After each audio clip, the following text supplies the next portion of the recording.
mengenai isu retaknya hubungan Jokowi, Projo, dan Prabowo.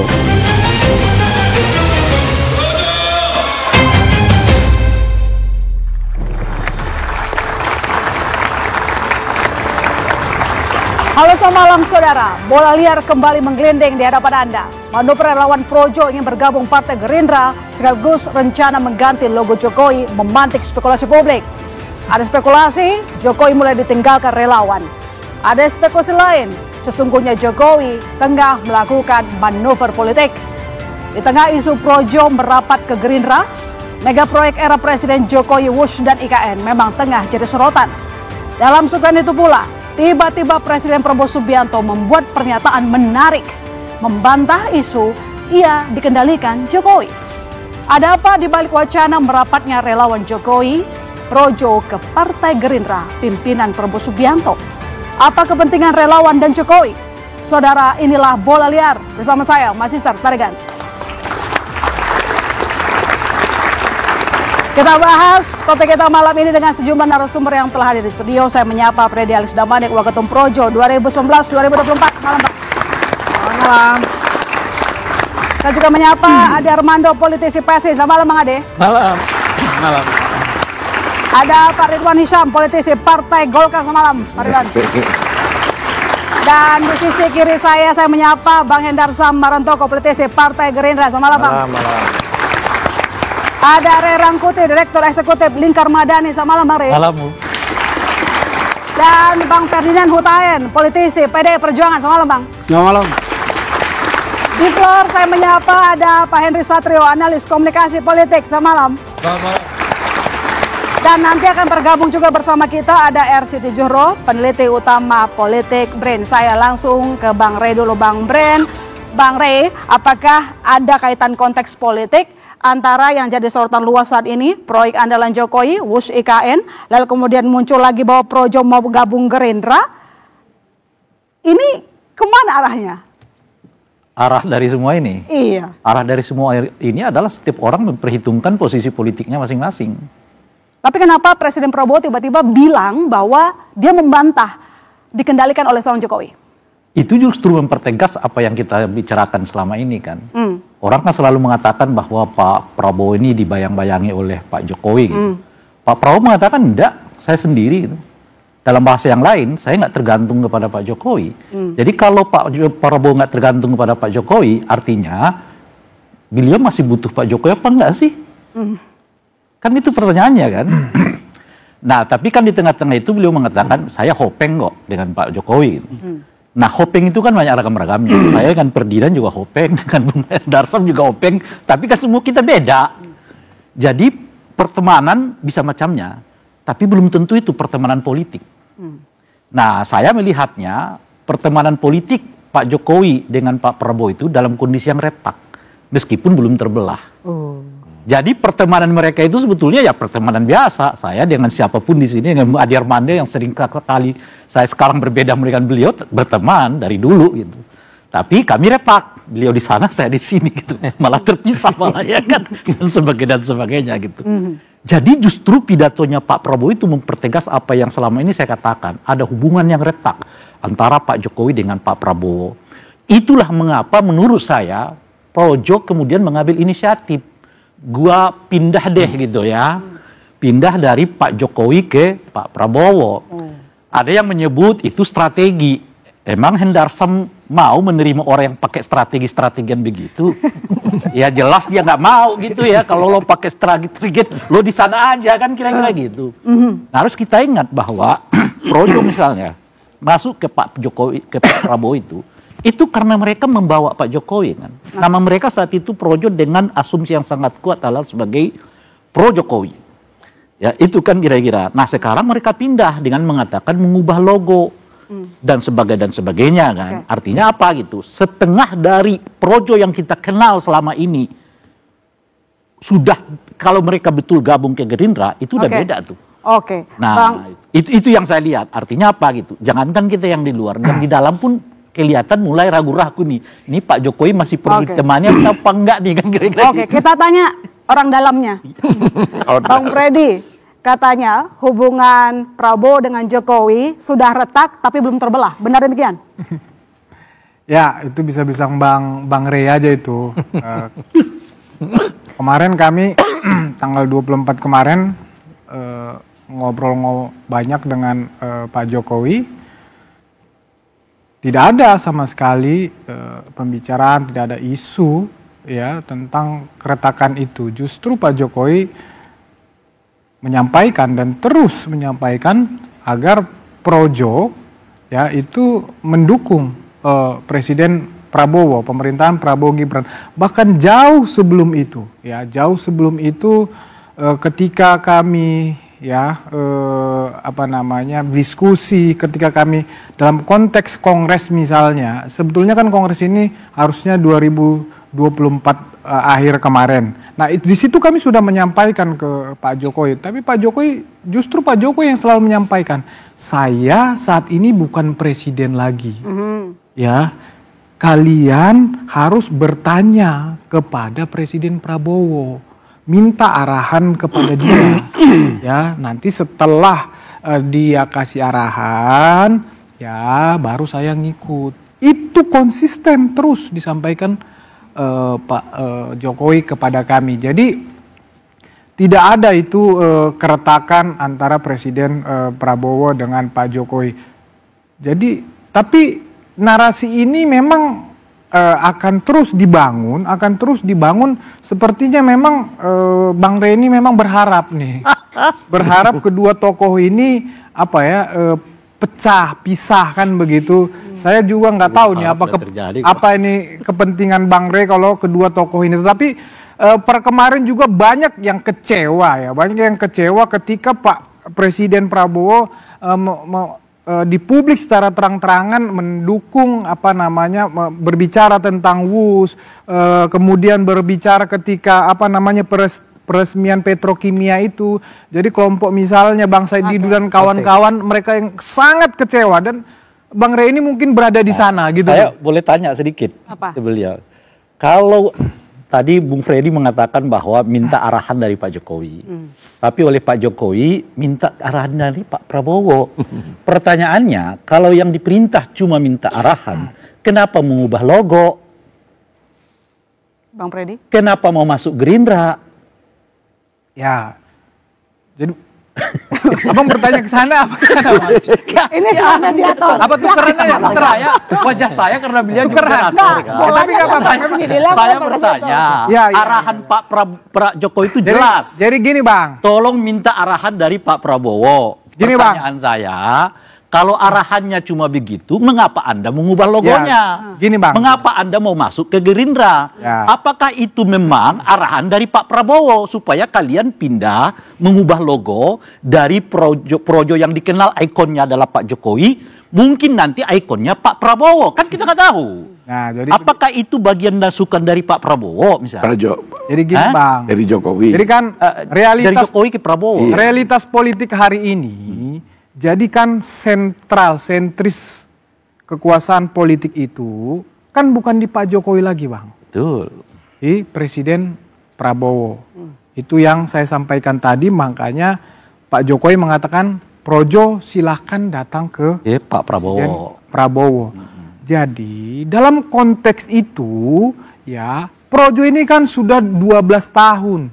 Ya 10 tahun mengawal Pak Jokowi, beliau sudah tidak sentris lagi. Maka organisasi kami dalam momentum kongres itu, ya kenapa merubah atau melakukan transformasi organisasi? Ya kami memang mau lebih mandiri. Jadi kami tidak mau masyarakat melihat Projo itu, termasuk kader-kader kami ke depan, ya hanya sebatas figur Pak Jokowi. Ya, tapi kami mau bertransformasi lebih. Kami mau menjadi ya bersama-sama menjadi kekuatan rakyat, civil society, tetapi non politik formal. Kan begitu. Jadi sudah pasti Bang Rey, sudah pasti tidak figur lagi. Tetapi akan menjadi simbol, nanti logo itu akan menjadi simbol nilai-nilai perjuangan Pak Jokowi. Ya Pak Jokowi akan sampai kapanpun akan menjadi rohnya Projo. kan begitu. Jadi bukan nanti apa namanya siluetnya Pak Prabowo di situ, bukan. Itu politik figur. Justru politik figur yang seperti itu yang mau ditinggalkan. Itulah keputusan Kongres kami. Oke, baik. Sebelum kita lebih jauh ke sana, coba kita dengarkan lagi pernyataan Presiden Prabowo Subianto yang membantah dikendalikan oleh Jokowi. Kita putarkan berikut, saudara. Prabowo takut sama Jokowi, Prabowo masih dikendalikan oleh Pak Jokowi. Nggak ada itu. Pak Jokowi itu nggak pernah nitip apa-apa sama saya. Ya saya harus katakan yang sebenarnya, kan begitu. Pak Prabowo takut sama Pak Jokowi. Ya. Nggak ada itu. Untuk apa saya takut sama beliau? Oke, aku hopeng sama beliau, kok takut? Ya, sekarang juga sudah hadir bersama kita ada RCT Juhro, peneliti utama Politik Brain, Mbak Wiwik. Selamat malam, Mbak Wiwik. Selamat malam. Oke, saya langsung aja deh nanya ke Bang Hensat dulu. Bang, terkait dengan pernyataan Prabowo itu bentuknya melindungi Jokowi atau justru gerah dengan anggapan dikendalikan oleh seorang Jokowi? Ya, itu kan bentuk menetralisir suasana gitu ya.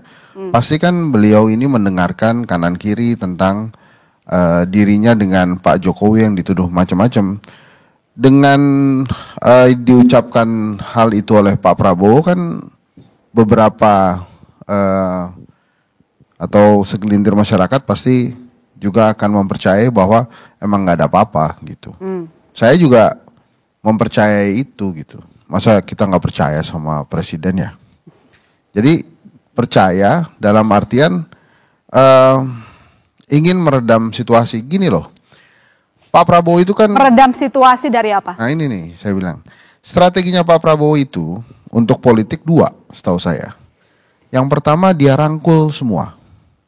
Yang kedua dia percaya bahwa bila elit politiknya akur, pembangunan bisa dilakukan, bisa dilaksanakan. Itulah kenapa dia selalu pasang badan untuk hal-hal yang menurut dia bisa menimbulkan kebisingan.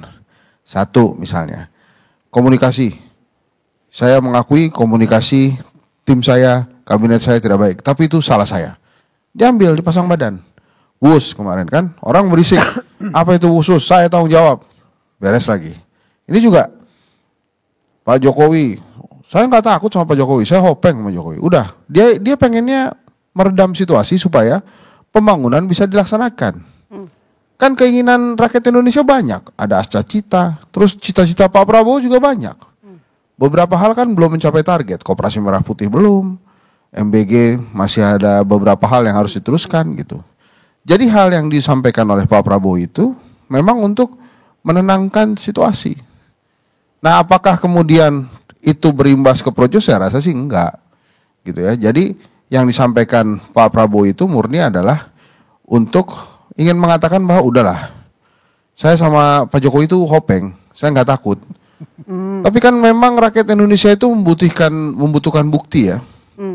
Apakah akan ada lagi orang-orang Pak Jokowi yang di reshuffle dari kabinetnya misalnya, atau apa lagi gitu. Tapi apa yang disampaikan Pak Prabowo itu emang harus disampaikan begitu supaya para rakyatnya tenang, kalem lagi, pembangunan bisa diteruskan. Apalagi kan sebentar lagi akan menghadapi 10 November.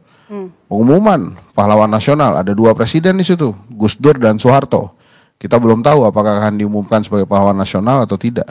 Dan beberapa tokoh lain. Jadi artinya menuju polemik selanjutnya, polemik yang ini harus diselesaikan dulu. Gitu loh. Tapi kenapa tiba-tiba ada projo mau pindah haluan ke Gerindra? Menurut Anda? Ya emang cari kehidupan kan. Cari kehidupan maksudnya meninggalkan yang lama? Bukan. Apa? Kan paling enak dekat dengan kekuasaan. Dekat sama kekuasaan, cari hidup. Ya, mungkin juga komisaris ditambah kali ya. Terus kemudian mungkin cari perlindungan hukum gitu. Makanya mau saya terbuka aja projo, nggak usah ke kanan ke kiri, udah sebutin aja tujuannya ini rakyat ngerti kok. Saya sih yang ngerti gitu saya. Jadi ini manuvernya siapa? Manuvernya Budi Ari Projo atau ini manuvernya seorang Jokowi?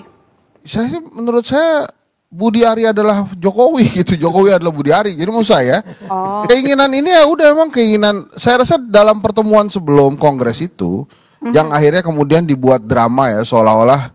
Itu kan kalau dramanya banyak loh, serius itu. Pak Jokowi menyampaikan pesan buat teman-teman Projo, belakangnya TV nyala. Kayak nggak serius gitu. Semuanya kan dibuat seperti itu. Tapi kan saya yakin itu adalah arahan murni Pak Jokowi. Udah, kamu ke sana aja lah. Kamu ke Pak Prabowo aja. Kali aja jadi menteri lagi gitu kan. Mungkin begitu bisa kan. Nah tapi kan katanya sekarang beliau sudah jadi anggota Gerindra. Ya nggak apa-apa. Jadi asal masuk Gerindra juga nggak apa-apa. Tapi kan posisinya di mana nih? Nanti tergantung dari Pak Prabowo. Tapi itu tadi menarik apa yang disampaikan oleh Bang Ray Rangkuti. Apakah Gerindra akan menerima orang yang juga berstrategi, gitu kan? Males juga, gitu. Tapi udahlah, iya ya. Bang Freddy emang cari. Udah Gerindra belum sih? Begitu kan? Udah Gerindra belum sih? Siapa? Pak Budi? Atau Setahu saya sudah. Sudah? Setahu saya sudah. Bang Indra Sam udah diterima emang? Secara kartu anggota ya? Anggota. Kalau mau melihat dari sistemnya. Sudah ada kartu anggotanya? Setahu saya sudah. Itu Bang? Selesai. Ya, nah saya jelaskan begini ya. Ini kita pakai terminologi dulu bahwa di partai itu ada namanya anggota. Ya, anggota itu bisa siapa saja. Ya, syarat anggota itu satu cukup umur 17 tahun. Tidak terafiliasi dengan bukan anggota partai politik. Jadi Bang Ridwan nggak bisa, Bang Ade nggak bisa. Habis itu Bang Ferdinand nggak bisa. Dulu beliau anggota Gerindra juga nggak bisa. Nah beliau bisa ini. Bang Hensat bisa, Pivi juga bisa, Mbak Wiwi juga bisa. Jadi itu intinya. Jadi setiap orang bisa jadi anggota Partai Gerindra. Anggota, ya kan. Nah kalau untuk jadi kader, nah ini beda lagi. Menjadi kader itu dia harus diklat. Ya, diklat. Dia harus tahu dulu. Karena kalau anggota itu dia cukup tahu bahwa taat kepada Undang-Undang Dasar, Pancasila, ya umum-umum aja, kan seperti itu. Nah kalau jadi kader beda lagi, dia harus ikut diklat, dia harus tahu tuh ideologi Partai Gerindra gimana. Itu makanya orang yang suka diklat di Hambalang. Jadi cuma anggota, ya, jadi kader. Iya, nah itu banyak, prosesnya lama. Saya untuk menjadi kader, kemudian saya jadi anggota, saya jadi kader, kemudian baru bisa jadi pengurus. Jadi anggota berarti tidak mendapatkan tempat khusus gitu? Ya iya, belum tentu. Kalau masalah itu, semua bisa. Adik-adik juga bisa kalau cukup umur 17 tahun. Ayo, kapan ikut saya? Bisa. Bisa Gerindra, bisa semua. Partai yang lain bisa juga. Partai yang lain. Boleh. Tapi Pak Budi Ari, jadi seperti ini udah merah-merah tuh di belakang. Jadi seperti teman-teman PSI, Gerindra adalah partai yang terbuka untuk semua. Nah, itu realnya seperti itu. Karena sudah jelas di anggaran dasar, anggaran rumah tangga. Jadi profilnya Pak Budi Ari itu cukup tidak untuk menjadi seorang kader di Gerindra? Ya harus lulus dulu diklatnya. Ya kan? Jadi lulus artinya nggak ada keistimewaan kalaupun masuk beliau gitu. Ya belum tentu. Nah kan gitu. Belum tentu katanya ya kan Bang harus kita uji dulu. Belum kan tentu gitu. diterima di Gerindra. Enggak. Kalau diterima sudah. Secara administratif sudah masuk. Siapapun bisa untuk menjadi. Tapi mungkin untuk menjadi kader. Untuk menjadi kadernya kan? Kalau dijaketin gitu ya. Biasanya kan kalau misalnya PSI itu ada Mat Ali kan dijaketin terus bisa pidato. Enggak, kalau di PSI langsung bisa jadi ketua harian. Jangan di Gerindra enggak bisa kata dia. Jangan nyerempet-nyerempet dari situ beda. Jadi enggak maksud partai ini beda-beda juga. Gini loh. Ada yang 2 hari jadi anggota langsung ketua umum ada. Ada yang partai begitu ya kan? Ini iseng banget. Jadi gini maksud saya, kan harapannya Budi Ari masuk Gerindra pasti kan diterima karena dianggap membawa gerbong besar. Gitu, jadi akhirnya wah diterima oleh Pak Prabowo, dijaketin selamat ya, jing gitu, terus silakan pidato gitu. Kalau cuma katanya doang mah daftar Mas Kyosi, Kyosi ya, Keiko udah ganti nama bro, Keiko daftar. Jadi maksud saya harapannya Budi Ari nggak sampai situ. Tapi dia pengennya memang spesial tempatnya. Cuma sejauh ini yang kita ketahui, menurut informasi dari Bung Freddy, saudara Budi Ari ini hanya memiliki kartu anggota. Nah, baru kartu anggota. Jadi itu level yang paling bawah. Oke. Di atas itu baru kader. Kan kira-kira gitu. Jadi apa kira-kira motif gitu. Projo Tapi itu gabung ke strukturnya Gerindra? aja. Nanti dijawab. Kami segera kembali saudara, tetap di Bola Liar.